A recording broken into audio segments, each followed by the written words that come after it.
हे आहे आपल्या हक्काचे चॅनल आणि आपण पाहत आहात Chanakya news Marathi. Janubai city phase 1 घेऊन येत आहे सुमारे 7 एकर क्षेत्रफळ असणारा कलेक्टर एने प्लॉटचा भव्य प्रकल्प।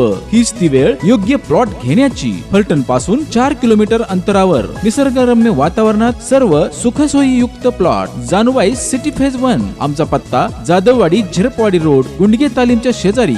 संपर्क क्रमांक अमोल सस्ते 87 93 29 91 49 आणि मंगेश खंदारे 70 38 55 72 18। 9:30 वाजलेले आहेत।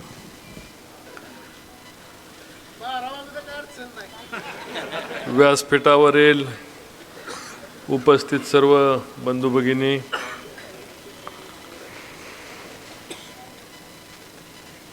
व्यासपीठावरील मी सर्वांचीच या ठिकाणी क्षमा मागतो। या ठिकाणी तात्या बसल्यात, माझे सौभाग्यवती, पण त्यांच्यापासून त्या कोपऱ्यापासून या कोपऱ्यापर्यंत अगदी सर्वांची मी माफी मागतो। अगदी उमेदवारासकट सर्वांची मी माफी मागतो। सन्मान्य व्यासपीठ असं व्यासपीठाला संबोधतो। सर्व भारतीय जनता पार्टीचे सर्व पदाधिकारी, ज्यांनी ज्यांनी मार्गदर्शन केलं ते माझे सर्व सहकारी। पाटील यांनी सगळ्यांची नावं घेतली आणि परवाच्या कार्यक्रमात ज्या लोकांना बोलायला नव्हतं मिळालं त्यांना आज या ठिकाणी व्यक्त व्हावं मिळालं आणि सर्वांनाच व्यक्त होता येत नाही, त्यामुळे आपल्याला कुठंतरी त्याचं कॉम्बिनेशन करावं लागतं, म्हणून आज कॉम्बिनेशन केलं। कधी कधी माणूस हरता हरता जिंकतो, तशी माझी आजची परिस्थिती झाली। निवडणुकीच्या आचारसंहितेच्या पूर्वसंध्येला काल ही 75 कोटी रुपयाची वर्क ऑर्डर ज्याला म्हणतात, ज्याला काम चालू करायला मिळते, ती वर्क ऑर्डर त्या ठिकाणी मिळाली। त्याचा फोटो या ठिकाणी लावला आहे। जवळपास 59 कोटी रुपये टॅक्सेस सोडून त्याची काहीतरी किंमत आहे। 216 कोटी टॅक्सेस आणि बाकी इतर कर सोडून जवळपास 286 कोटी रुपयाचा आसू ते वारुगड रस्त्याची वर्क ऑर्डर 2 दिवसापूर्वी मिळाली। आणि मग छोट्या मोठ्या 25 कोटी 30 कोटी 10 कोटी अशा अनेक वर्क ऑर्डर्सचा या शासनाने शेवटच्या टप्प्यामध्ये आपल्या विनंतीला मान्य देऊन वर्क ऑर्डर निघाल्या। मंजुऱ्या त्याच्या पूर्वीच झाल्या होत्या, मी खासदार असताना त्याच्या मंजुरी झाल्या होत्या आणि आज त्याचं उद्घाटन आचारसंहितेच्या पूर्वसंध्येला आपल्याला सर्वांना करता येते। पालखी महामार्ग कसा होणार आहे आपण सर्वांनी स्क्रीनवर पाहिलं। फलटण शहर सुंदर कसं करायचं याचं मूर्तिमंत उदाहरण त्या आपण संपूर्ण त्या 75 कोटी रुपयामध्ये ओतलं होतं। आम्हाला नक्की बारामतीचा हेवा वाटतो आणि बारामतीशी विकासाची स्पर्धा करायची इच्छा होती। मला फार कोण काय म्हणतं, कोण काय विचार करतं, कोणी काय माझ्यावर बोललं याचा मला फार इंटरेस्ट नसतो। माझा स्वभाव लहानपणापासून बघितला तर निर्माण करणाराकडं माझा स्वभाव जातो। म्हणजे कधी वाळूचे घरं बनवले असेल, कधी इलेक्ट्रिकलपासून एखादी वस्तू बनवली असेल, कधी मी जकाती व्यवसाय केला, जकातीचं टेंडर घेऊन, कधी दुधाचा प्रकल्प उभा केला, कारखाना उभा केला आणि त्यासाठी जगभर फिरलो। व्यवसायाच्या निमित्ताने मला जग फिरायची संधी मिळाली आणि आपल्यासारख्या फलटणच्या कोपऱ्यातला पोरगा जगाच्या जवळपास 60 देशांना आणि जवळपास 200 पेक्षा जास्त आंतरराष्ट्रीय माझ्या व्हिजिट झाल्या। 6 पासपोर्ट झाल्या। कदाचित चुकीचंही असेल, पण फलटण तालुक्यामधला सर्वाधिक परदेशामध्ये वेगवेगळ्या कारणानिमित्त ज्याला भेटी द्यायला मिळेल त्यापैकी मी कदाचित एकमेव किंवा त्यांच्यापैकी एक असू शकतो। आणि परदेश बघताना परदेशामध्ये भाजीपाला कसा निर्यात केला जातो, दुधाची कशा पद्धतीने निर्यात केली जाते, शेतीमालाला कशा पद्धतीने दर्जा जातो। मी आणि माझी पत्नी आम्ही आता मलेशियाला जाऊन आलो, साखर कारखाना तिथली साखर कारखानदारी बघून आलो। मॉरिशसला जाऊन तिथली साखर कारखानदारी, जुने कारखाने आहेत, आपल्यापेक्षा जुने कारखाने, तिथले व्यवसाय बघून आलो। जर्मनीपासनं फ्रान्सपासनं तिथले औद्योगिक रेल्वे कशा चालतात त्या रेल्वे मला पाहायला मिळाल्या। विमानं कशा पद्धतीने, हायस्पीड विमानं, हायस्पीड बुलेट ट्रेन कशा पद्धतीने चालतात ते पाहायला मिळालं। आणि तिथं पाहिल्यामुळं इथं मागायला मिळालं आणि मागितल्यामुळं ते मंजूर करायला मिळालं। हाच एक फरक माझ्या 5 वर्षाच्या जीवनामधला हा बघितलं आणि ते मागितलं, हक्काने मागितलं, ताकदीने मागितलं आणि म्हणून ते मला फलटणला आणता आलं। आपल्याला कसं घरी आपल्याला चांगली गाडी असावी वाटते, चांगल्या घरामध्ये चांगल्या वस्तू असाव्या वाटतात. माझ्या घरामध्ये आल्यानंतर चांगली मोठी 64ची स्क्रीन असावी लागते. मग मला असं वाटतं की फलटण तालुका माझं घर आहे आणि माझ्या घरामध्ये आल्यानंतर गजानन चौक असू, नाना पाटील चौक असू, नाहीतर पाचबत्ती चौक असू, नाहीतर महावीर स्तंभ असू, माझ्या घरामध्ये आल्यानंतर मला वाटतं की आपल्याला 64ची स्क्रीन कशी असावी तसं माझं घर, माझं शहर, माझा तालुका परिपूर्ण पाण्याने परिपूर्ण असला पाहिजे, व्यवसायाने पूर्णपणे औद्योगिकदृष्ट्या परिपूर्ण असला पाहिजे. ही माझी छोटी अपेक्षा आहे. सर्व काय करायला इच्छा होती, परमेश्वराची साथ पण होती. जेवढं काय करता आलं तेवढं करता आलं. दुर्दैवाने जरांगेच्या लाटेत जरांगेची लाट होती. मुस्लिम समाजाला सांगितलं की तुम्हाला बाहेर काढणार आहेत, बौद्ध समाजाला सांगितलं की तुमचं संविधान बदलणार आहेत, आणि अशा लाटेमध्ये मला पराभवाला जावं लागलं. फलटण तालुक्यामध्ये आपण चांगली मताने 18,000च्या मताधिक्य घेतलं, पण करमाळा माडा आणि माळशिरस तालुक्यामध्ये माझी गणितं चुकली. गणितं चुकल्यामुळं माझं व्यक्तिगत नुकसान काय झालं तर माझं व्यक्तिगत नुकसान मला संसदेच्या माध्यमातून जे काय पगार मिळत तर तेवढंच माझं नुकसान झालं. कधी जाण्यावर खर्च व्हायचे ना. आता दिल्लीला जायचं म्हटलं की वहिनींकडे सांगावं लागतं माझं तिकीट काढा विमानाचं. त्यामुळं माझं नुकसान ते झालं. पण फलटण तालुक्याचं नुकसान आणि माढा मतदारसंघाचं नुकसान प्रचंड मोठ्या प्रमाणामध्ये झालं. माढा मतदारसंघामधला एकही तालुका असा नव्हता की त्या ठिकाणी आपण विकासाची कामं करू नाही शकलो, असा एकही तालुका नव्हता. जे कटापूरपासनं, उरमोडीपासनं, त्या सांगोला उपसा सिंचापासनं, खैराव मानेगाव आणि तिथं करमाळा तालुक्यामध्ये कुकडीचं पाणी आणण्यापासनं तिथले तलाव भरण्यापर्यंत संपूर्ण पाण्याचं नियोजन. लहानपणी कसं त्या अभिमन्यूला चक्रव्यूह तोडायचं तसं मला बाळकडू मी या सगळ्यांची भाषणं ऐकायचो. मी चिमणराव कदम साहेबांचं भाषण इथं 2 वाजेपर्यंत इथं ऐकलंय, रात्रभर बसून ऐकायचं. मग त्यांच्या नाटंबीच्या पाण्यापासनं मी सुभाष शिंदे साहेबांची संघर्ष यात्राही ऐकली. मी हिंदूराव नाईक निंबाळकरांचा नीरा देवगरसाठीचा संघर्षही बघितला आणि ऐकला. आणि ऐकल्यामुळं जे कानावर पडत गेलं, सातत्याने त्याचं मत तयार झालं आणि आपलं मत कुठंतरी आपल्या तालुक्यासाठी आपलं शरीर झिजलं पाहिजे, आपल्या तालुक्यासाठी आपण खर्च झालो पाहिजे. आणि सातत्याने मी 10 वर्ष स्वतःला या तालुक्याच्या विकासासाठी खर्च करत गेलो. साखर कारखाना काढायची हौस नाही, साखर कारखान्यासारखी डोक्याला त्रास नसतो. साखर कारखाना आता मी निम्मा 80% वेळ वहिनींनाच दिला. बिचाऱ्या कधी जातात आणि कधी माघारी रात्री येतात ते माहीत नाही. साखर कारखान्यापेक्षा एखादा जर व्यवसाय पुण्या मुंबईत चालू केला असता, कन्स्ट्रक्शनचा व्यवसाय चालू केला असता, अन्य काय व्यवसाय, तर कितीतरी पटीने सुखाने झोप लागली असती. इथं HNTचे कामगार आले का नाही, ऊस तोडायला गेला का नाही, परत साखर विकली का नाही, परत त्याचं इथेनॉल झालं का नाही, हे करताना ते जे आपल्या हातात व्रत घेतला वासा टाकायचा नाही, या पद्धतीने साखर कारखान्याची जबाबदारी आपण घेतली. अनेक सुखदुःख बघितली आणि 10-12 वर्ष झाली साखर कारखाना काढून. आणि अनेक पावसाळे उन्हाळे पाहिले. तात्यांना माहिती, तात्याने अडचणीतनं बंद पडलेला कारखाना कामगारांना घेऊन त्या ठिकाणी चालू केला. आणि चालू केलेला कारखाना कसा अडचणीत आणू शकतो, एक तालुक्यामधली ताकद असते, ती ताकद दाखवून देते की मी तुम्हाला अडचणीत आणू शकतो, रणजितसिंह निंबाळकरला पाडू शकतो. मोठी ताकद आहे. मी फार मोठा नाही, तुमच्या आमच्यातलं सारखंच आहे. मगाशीच मी सांगितलं की माझ्यामध्ये मोठेपण नाही. कुठं वडापाव खायला थांब, कुठं भेळ खायला थांब, कुठं चहा प्यायला. मला अनेक वेळा बघितलं असं लोकांनी बघितलंय ना. त्यामुळे मी काय फार मोठा नाही. सर्वसामान्य माणसात जगात लंडनला गेलो तरी मला वडापाव मिळाला तर मी वडापाव खातो. लंडनला गेल्यानंतर चप्पल तुटली माझी, तर चप्पल तुटल्यानंतर त्या चपलीच्या दुकानात गेलो. मी चपलीची 12,000 किंमत बघितल्यानंतर मी बिना चपलीच्या लंडनवरनं मुंबईमध्ये आलो. आणि येणाऱ्या लोकांनी मला विचारलं की चप्पल नाही तुमच्या प्रवासात, ज्या तिकडे पासपोर्टचा विजाचा, तर त्याला काय सांगू. 12,000 रुपयाची चप्पल पायामध्ये घालायची का नाही ह्याचा विचार मी करत आलो. आणि या ठिकाणी बिना चपलीचा लंडन ते हिथ्रो एअरपोर्ट ते मुंबई एअरपोर्ट प्रवास केला. त्यामुळं कुठं खर्च करायचं, कुठं करायचं, थोडा व्यापारी दृष्टिकोन, थोडं कमी जास्त दृष्टिकोन, कुणाशी जुळवायचं, कुणाशी कमी करायचं. मी आजही सांगतो की शरद पवार साहेबांच्या बद्दल रणजित निंबाळकर आज लिहून ठेवा, शरद पवार साहेबांच्या बद्दलचा एक कृषी क्षेत्राची माहिती असणारा निष्णात नेता आहे.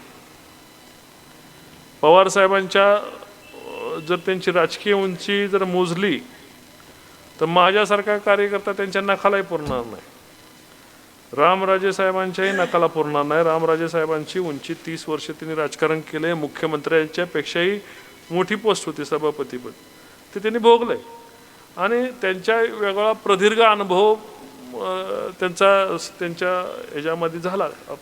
विधिमंडळामध्ये त्यांचं 15 वर्षे विधान परिषद गेले, विधानसभेत गेले, त्यांचा अनुभव झाला. माझं भांडण नाही त्याच्याशी. आपण कुठंतरी दुखतो, आपल्याला कुठंतरी दुखतं. मी जर स्पर्धा विकासाचीच करायला गेली तर मला रामराजे आणि त्यांच्या कुटुंबावर बोलायची इच्छा पण नाही. कशासाठी मी बोलू आणि कशासाठी मी तोंड माझं खराब करून घेऊन मी कशासाठी माझ्यावर मी काहीतरी बोललो की ते काहीतरी बोलणार, मी काहीतरी बोललो की ते काहीतरी बोलणार. माझी इच्छाच नाही आणि माझा स्वभाव पण नाही. मी कधी याला फार काय बोललं तर कधीतरी मला उत्तर द्यावं लागतं आणि ते उत्तर द्यायचा स्वभाव माझ्यामध्ये असल्यामुळे खपवून घेत नाही. मी उत्तर देतो आणि रोखठोक उत्तर देतो. मग ते कोण रामराजे असू नाही तर शरद पवार असू नाही तर अजितदादा असू नाही तर आणखीन कोण असू. आज या ठिकाणी मोहिते पाटील पण आले होते. मोहिते पाटलांनी असं सांगितलं की गाढवाची सिंहाची गोष्ट काहीतरी सांगितली. करमाळ्या माड्यामध्ये मला मतं कमी पडली, तिथं सांगितलं की लोकांनी बडवलं. मग मला सांगा, आदरणीय विजयदादा हे सुद्धा खासदार होते. विधानसभेला त्यांना पंढरपूरमध्ये जाऊन तिथल्या लोकांनी पराभूत केलं. मग हेच उपमा विजयदादा विजय सिंहच आहेत ना, त्यांना सुद्धा हीच उपमा द्यायची का? पण मी ते देणार नाही, कारण विजयसिंह मोहिते पाटलांचं वय बघता 85-86 वर्षाचं वय आणि राजकारणामधला अतिशय नम्र माणूस. मला जरी त्यांनी माझा पराभव केला असला तरी आत्ताची जे त्यांची मुलं आहेत, बाकीच्या गोष्टी आहेत, त्यांचे काय आमचं खटकलं असेल. पण विजयसिंह मोहिते पाटलांच्या बाबतीत मी माझा पराभव करण्यामध्ये त्या कुटुंबाचा मोठा रोल आहे. पण राजकारणामधला अतिशय नम्र माणूस मी विजयदादांना काम करताना पाहिलं आणि विजयदादांकडनं सुद्धा मला शिकायला मिळालं. मी पवारसाहेबांच्या बरोबर डायनॅमिक्स कधी शिकलो, कधी विमानात त्यांच्याबरोबर प्रवास केला असेल, पवारसाहेबांना जवळनं पाहिलं. एक आकलन तुमच्या लक्षात घ्या, पवारसाहेबांचं आकलन जे आहे ना ते फार चांगलं आहे. म्हणजे त्यांना लगेच कळतं की वाऱ्याची दिशा काय आहे काय नाही, फार चांगलं आहे. आणि आकलन कसं करायचं हे वेगवेगळ्या व्यक्तींकडनं, त्यामध्ये आपण जसं पसायदानामध्ये लिहिलेलं आहे की तो शोनी मज द्यावे, तसं माझा स्वभाव झाला की ज्यांच्याकडनं जे चांगलं आहे, पवारसाहेबांचं चांगलं काय, हिंदुराव नाईक निंबाळकरचं चांगलं काय, रामराजेंचं चांगलं काय. रामराजे अतिशय बुद्धिमान शत्रू आहेत आणि असा शत्रू ज्याला मिळतो त्याचा विकास पटकन होतो. आणि रामराजे जे म्हणत गेले की उपळव्याच्या माळावर कारखाना उभा राहणार नाही, 8वं आश्चर्य आहे. मग ते म्हणतायत ना, मग आपण उभं केलं पाहिजे. 1 वर्षाच्या आधी 6 महिन्यात उभं केलं पाहिजे. हा माझा स्वभाव बनत गेला. नायकबावाडीची MIDC मंजूर होणार नाही म्हटले की ते कशी करून मंजूर झाली पाहिजे, आपल्या हाडाची काढा झाली पाहिजे, झाली तरी चालतील, पाठीचा पिंजरा झाला तरी चालेल आणि मग पाठीला उशी घेऊन आपल्याला प्रवास करायला झाला. पण नायकबावाडीची MIDC, नीरा देवगरचं पाणी तालुक्यात येऊ शकत नाही म्हटलं की ते आलंच पाहिजे. याच्यासाठी प्रयत्न करायचा, उत्तर नाही द्यायचं, कामातनं कृतीतनं उत्तर द्यायचं. हा खासदार होऊ शकत नाही म्हटले की हा खासदार झालाच पाहिजे. या प्रवृत्तीने, या ताकदीने आपण विचार करू. म्हणून म्हटलं की असं रामराजेंच्या सारखा राजकीय शत्रू मिळायला भाग्य लागतं. आणि मी जे या ठिकाणी उभा आहे त्याचं कितीतरी कारण म्हटले. दूध डेअरी चालणार नाही, त्यांना कोण दूध घालणार नाही, लाखो लिटरची उलाढाल केली. मध्ये त्यांनी माझ्या व्यक्तिगत टीका केली, मल्ल्या म्हटले, काय म्हटले, फार मला आवडत नाही फार टीकेला उत्तर द्यायला. पण त्या दूध डेअरीतनं लोकसभा झाल्यानंतर मी ती दिली, फार कटकटी होते. साखर कारखान्यामध्ये कटकटी त्या मनाने खूप कमी आहेत. आणि मी ठरवलं होतं की आता आपल्या घरी मगाशी सांगितल्याप्रमाणे घरच्या सुखवस्तू सगळ्या आहेत आणि आपण आपल्या कुटुंबाला, ज्या वडिलांच्याकडनं आपल्याला जन्म मिळाला त्यांच्या नावाला, जी काय मागच्या 7-8 पिढ्या गेल्या असतील त्यांच्या नावाला कुठंतरी आपल्याकडून चांगला न्याय मिळाला पाहिजे. आता ह्याच्यापेक्षा जर काय केलं तर सोनं तर खाऊ शकत नाहीत. महाराष्ट्रामधल्या सर्वाधिक श्रीमंत खासदारांपैकी कोण असेल तर माझं पहिल्या 2ऱ्या नंबरला नाव येतं. हाय तर हाय जाहीर आहे, पैसे कमवले, पण पैसे देण्यासाठी जर मुलींना, माझ्या 10,000 मुलींना सायकल देण्यासाठी जर माझा हात त्या खिशात घालू शकतो, गोरगरिबांना टाक्या द्यायच्यासाठी, टँकरला पाणी द्यायच्यासाठी, पाण्याला टँकर द्यायच्यासाठी हात घालायची इच्छा होती. सगळ्या गोष्टी असतात, डोक्यावर कर्ज असतं, व्यवसाय आहे, अनेक अडचणी असतात, आणि अडचणीतनं मार्ग काढत काढत सुद्धा आपला प्रपंच करताना लोकांचा प्रपंच झाला पाहिजे, ही त्याच्या मागची भूमिका आहे. आजचं उद्याचं राजकारण मला माहिती नाही. फलटण विधानसभा राखीव आहे. 2034 पर्यंत तरी पाटील तुम्ही आमदार राहणार हे आज मी सांगतो. कारण जेव्हा कोण होऊ शकत नाही म्हणतं की त्याचं चॅलेंज मी घेतो, आणि फलटण तालुक्यामध्ये ते तिकीट मिळून देणार नाही म्हटले मिळालं, लीड मिळून देणार नाही म्हटले मिळालं. दुर्दैवाने माझा करमाळा माड्याचा मध्ये माझा पराभव झाला. आता त्याच्यासाठी फलटणकरांनी मिशात आणू नये. त्यामुळं फलटणची जनता आपल्याबरोबर आहे. विकासाची जबाबदारी आपण घेतलीत. सगळे चांगले काम करणारे सहकारी या व्यासपीठावरनं सगळ्यांनी जरा उभं राहावं प्लीज. फक्त तात्या सोडून, तात्यानं बसून सगळ्यांनी. ह्यातली ही सगळं समाजासाठी देणं असणारी मंडळी, ह्याच्यापैकी कोण तुम्हाला चुकीचा माणूस ह्याच्यापैकी दिसतंय का? एक तरी चुकीचा माणूस या ठिकाणी दिसतोय का? चांगल्या माणसांचं कृपया बसा, सॉरी उभं राहिल्याबद्दल. चांगल्या माणसांना बरोबर घ्यायचं, चांगल्या सहकार्यांना बरोबर ठेवायचं. मी कधीच माझं नेता नातं नसतं. आता तुमचं तुम्हाला वाटत असेल माझा अनुपचा तर 100 वेळा वाद असतो, पण आम्ही मित्राच्या नात्या जयकुमारचा वाद होत असतो. माझा इथं बसणाऱ्यांशी आमचं विचाराची अडचणी असतात.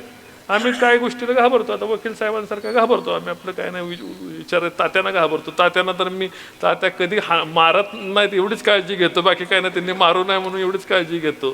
कारण वडिलांनंतर तात्यांच्या मी डेअरी काढल्यापासून मी 20-25 वर्ष बघते. वडिलांप्रमाणे तात्यांनी माझ्यावर प्रेम केलं, त्यामुळे त्यांना सगळे अधिकार दिलेत.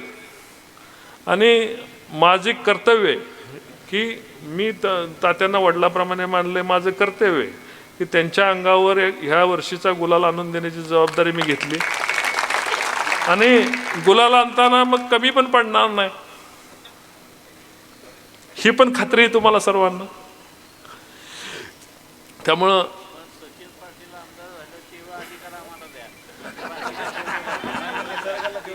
आपल्याला फलटण तालुका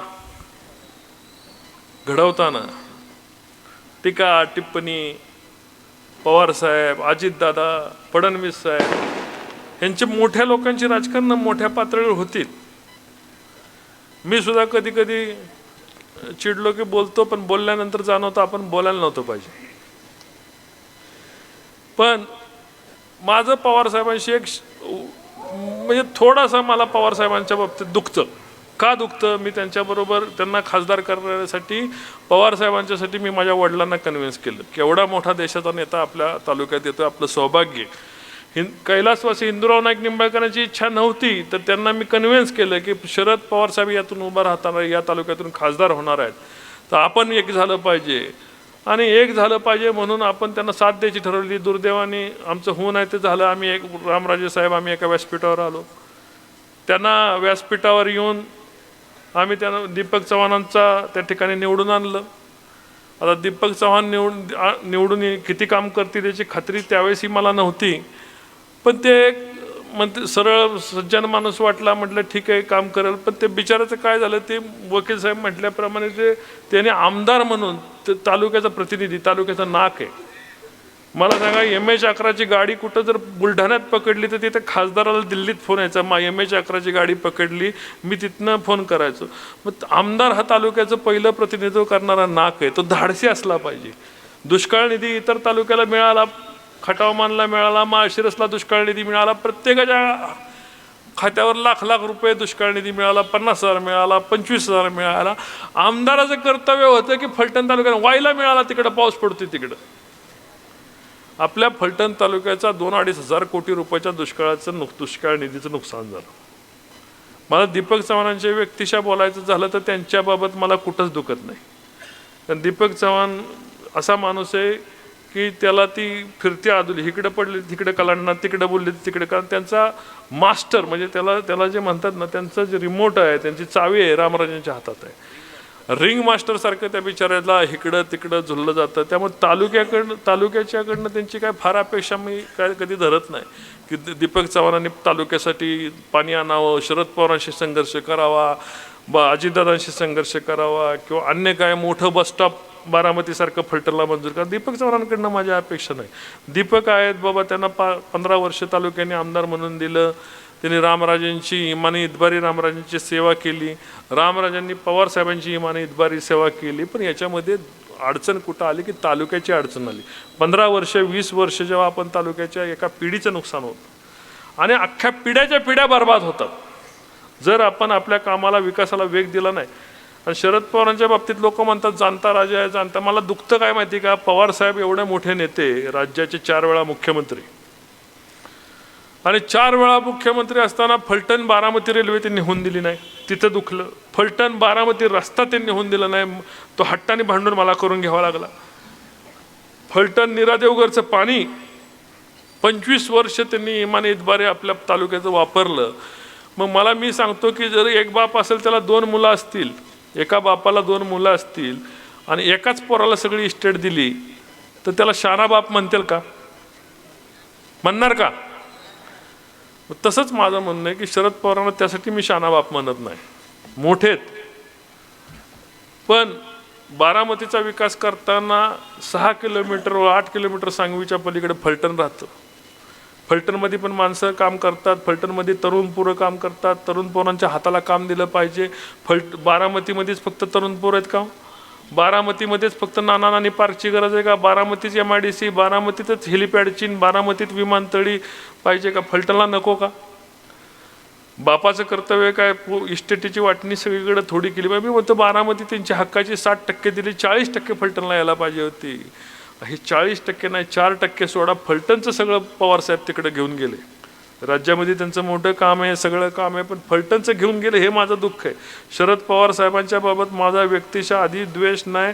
मी आज सुद्धा या व्यासपीठावरनं जाहीर सांगतो की शरद पवारांच्या नखाची सुद्धा राजकीय माझी ताकद नाही. किती? नखाची सुद्धा राजकीय माझी ताकद नाही. मी खूप लहान आहे, पण लहान असताना सुद्धा मला दुखतंय की बाबा आपण मागं राहिलो आणि ते एवढे पुढे निघून गेले. तिथं मेडिकल कॉलेज आले, इंजिनिअरिंग कॉलेज आले, उद्योग आले, उद्योगपती आले. आता त्या ठिकाणी कमिन्स 2014ला झाली. 2014ला आदरणीय बाबांनी त्याचं उद्घाटन केलं. पवारसाहेबांचं काहीतरी राजकारणातलं गणित चुकलं असावं. पवारसाहेब म्हटले मी कमिन्स दिले. पवारसाहेब मला वाटतं 95ला शेवटचे मुख्यमंत्री झाले. 4थी वेळ पवारसाहेबांची होती. राज्यात त्यांचं वजन होतं. पण ही कमिन्स आणण्यामध्ये त्या काळाचं काँग्रेस आणि राष्ट्रवादीचं सरकार कमिन्सला इथं आणण्यामध्ये होतं. पृथ्वीराज चव्हाण साहेबांनी त्याचं उद्घाटन केलं. पृथ्वीराज चव्हाण साहेबांची त्याच्या मागची भूमिका होती, शरद पवार साहेबांची त्याच्या मागची भूमिका काय होती ही मी बघितली नाही, कारण मी उद्घाटनाला होतो. कधी त्या ठिकाणी कमिन्सच्या मॅनेजमेंटनी शरद पवारांचा त्या ठिकाणी उल्लेख केला नाही. बाकी कमिन्सच्या बाबतीत काय चाललंय काय नाही मी आता मला काय सांगायची गरज नाही. तुम्हीच लोक आता इतके सुज्ञ आहे की कमिन्सचं काय चाललंय, पोरांचं काय चाललंय, पगाराचं काय चाललंय, आता त्याच्यावर बोलण्यात मला आवश्यकता नाही, तोंड विटाळायची गरज नाही. आपल्याला फलटण, मी इथं सगळ्यांना एकच विचारणार आहे की फलटणमध्ये आपलं भवितव्य तुम्हाला काय वाटतंय की तुम्हाला रणजितसिंह नाईक निंबाळकर वेगाने फलटणला पुढे नेऊ शकतो का दीपक चव्हाण?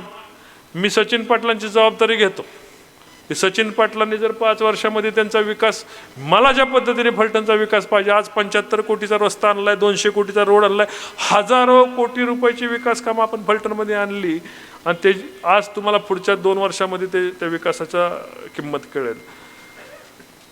आपल्याला पाहिजे होतं RTO ऑफिस पाहिजे होतं, पोस्ट ऑफिस पाहिजे होतं, जिल्हा न्यायालय पाहिजे होतं. मला पाहिजे होतं फलटणमध्ये, कारण मी माझं घर समजतो, फलटण माझं घर समजतो. मला जिल्हा न्यायालय पाहिजे होतं, आणलं.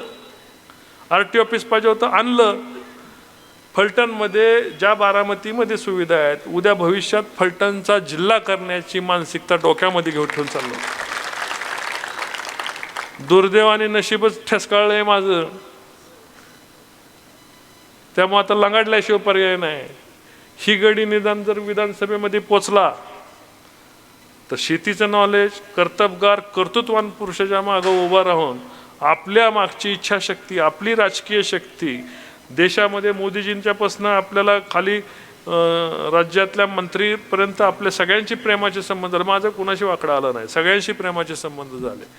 आपली शक्ती यांच्या पाठीमागं उभं राहून राहे. जी स्वप्नातला तालुका बघितला होता तो स्वप्नातला तालुका आपल्याला पुढच्या पिढीकरता, माझ्या पुढच्या पिढीकरता, आता तुमच्या आमच्या पिढीला फार उपभोगायला मिळेल याची काही खात्री नाही. रणजित निंबाळकर तुम्हाला पाणी सोडलं तर फार काही देऊ शकणार नाही, पण इथून पुढच्या 10 वर्षाच्या पुढच्या पिढीला फलटणमध्ये असल्याचं दुःख राहणार नाही. जर सचिन पाटील आमदार झाले तर मी याची 100% तुम्हाला खात्री देतो.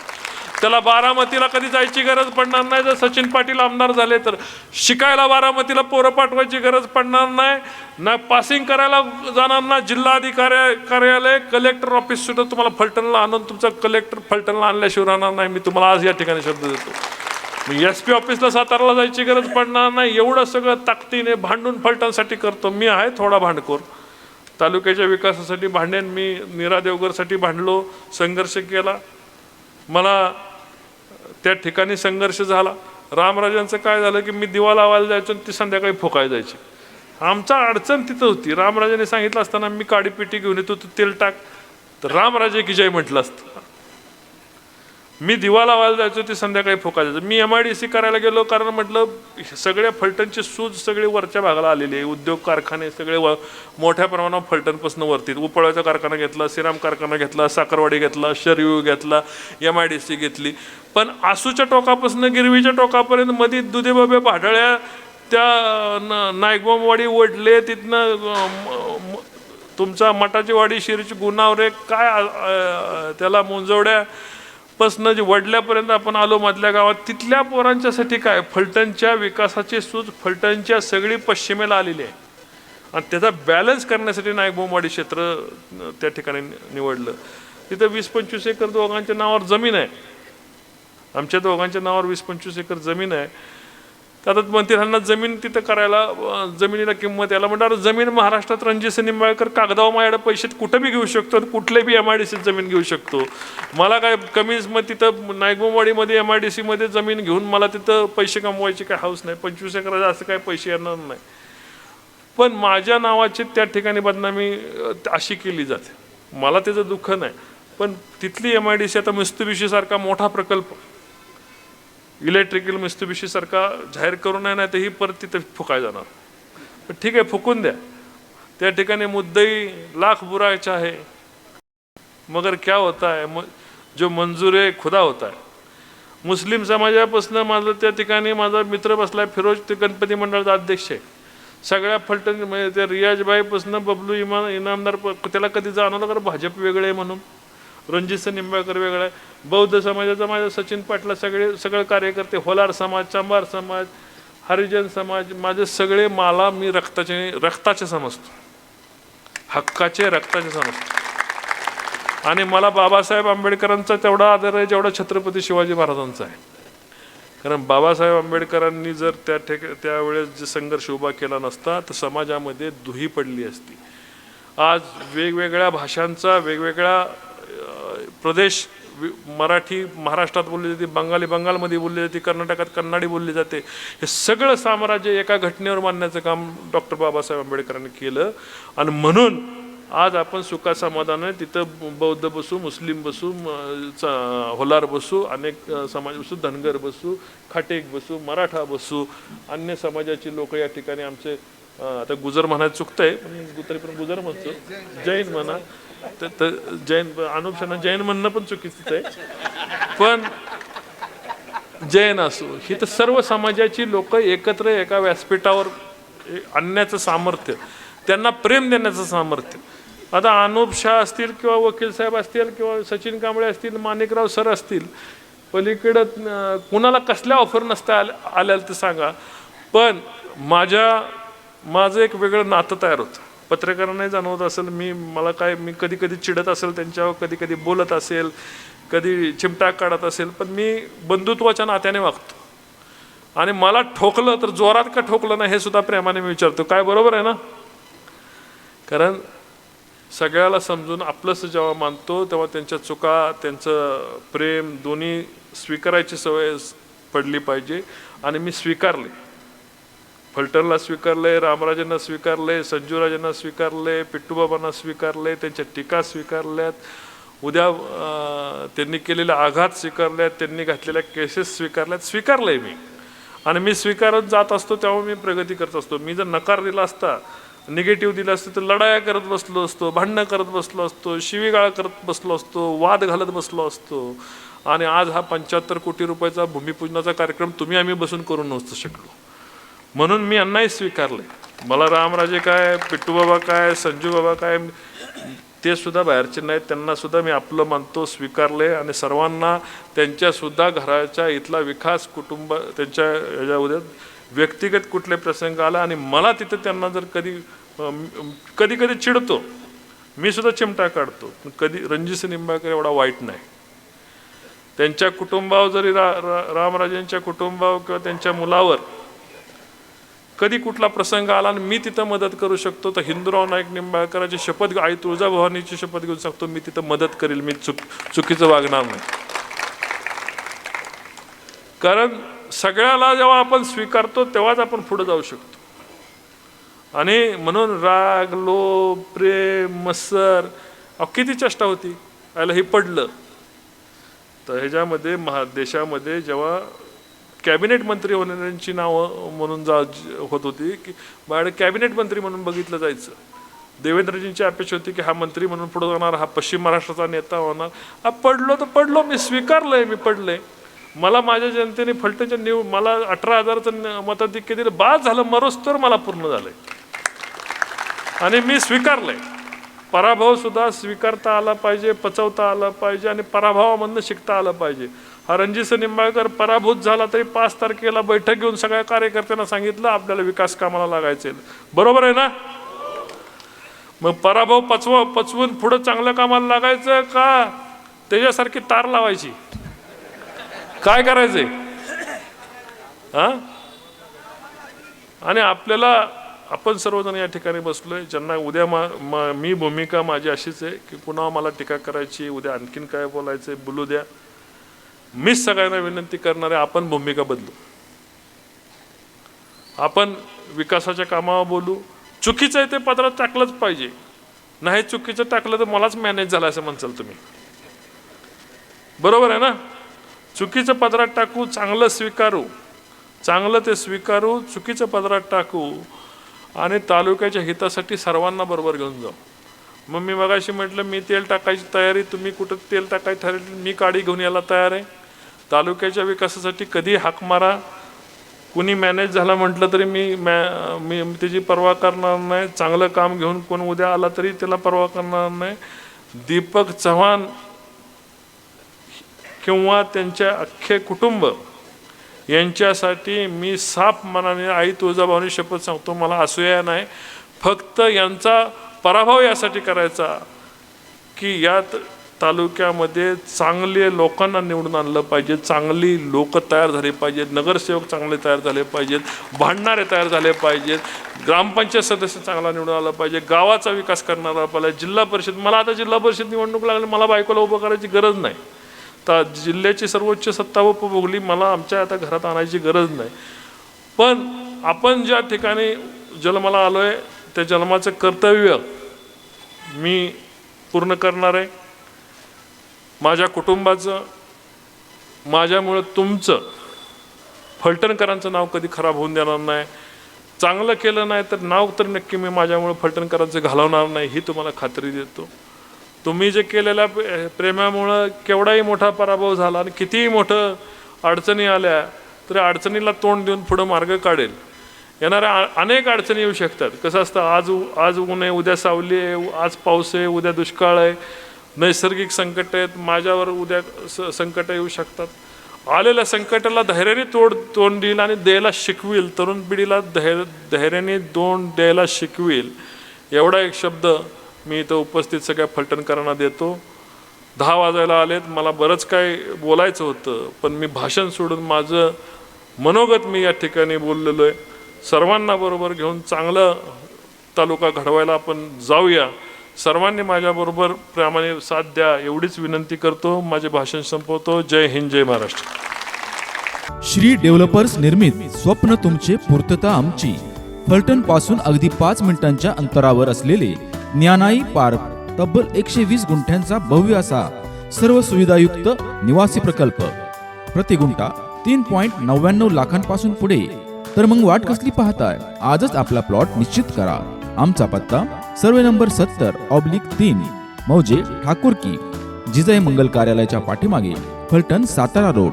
संपर्कासाठी मोबाईल नंबर 92 093 13009. स्वप्नातला बंगला हवा तर प्लॉट ग्रीन व्ह्यू सिटी मध्येच हवा.